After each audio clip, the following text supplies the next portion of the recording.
మాజీ మంత్రి సిరిసిల్ల ఎమ్మెల్యే కేటీఆర్ సిరిసిల్లలో ప్రజలు ఎదుర్కొంటున్న పలు సమస్యలను పరిష్కరించాలని సిపిఎం పార్టీ రాజన్న సిరిసిల్ల జిల్లా కార్యదర్శి ముషం రమేష్, సిపిఎం జిల్లా కమిటీ సభ్యులు కోడం రమణలు వినతిపత్రం అందించారు. ఈ సందర్భంగా ముషం రమేష్, కోడం రమణలు మాట్లాడుతూ సిరిసిల్లలో ప్రధానంగా డబుల్ బెడ్రూమ్ డ్రాలో రాని వారికి ఇంటి స్థలంతో పాటు ఇల్లు నిర్మించుకోవడానికి 5 లక్షలు అందించాలని, డ్రాలో వచ్చిన వారికి వెంటనే నిర్మించిన ఇల్లు అందించాలని, అదేవిధంగా సిరిసిల్ల వస్త్ర పరిశ్రమ యజమానులు బంద్ పెట్టడం జరగడంతో కార్మికులకు గత 15 రోజుల నుంచి పని లేకుండా ఇబ్బందులకు గురవుతున్నారన్నారు. పరిశ్రమ సంక్షోభం నివారణ కోసం ప్రభుత్వం దృష్టికి తీసుకువెళ్లి వెంటనే పరిష్కరించాలని, డివైడర్ పార్కులో పనిచేసే కార్మికులకు పని కల్పించాలని, బకాయి వేతనాలు అందించే విధంగా చర్యలు తీసుకోవాలని, మున్సిపల్ కార్మికులకు రావాల్సిన పెండింగ్ పీఎఫ్ డబ్బులను అందించాలని పలు సమస్యలను ఆయన దృష్టికి తీసుకువెళ్లారు. దానికి కేటీఆర్ స్పందిస్తూ డబుల్ బెడ్రూమ్ సమస్యను కలెక్టర్తో మాట్లాడడం జరిగిందని, వెంటనే పరిష్కారం చేయడం జరుగుతుందన్నారు.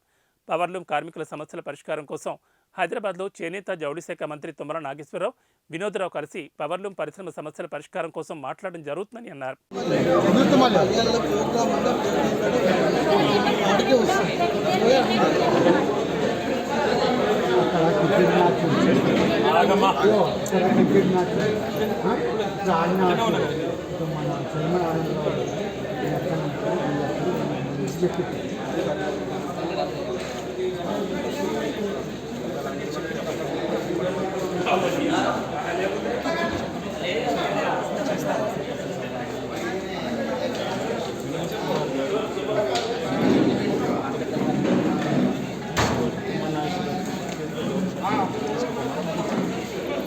వినోదన్న మీడే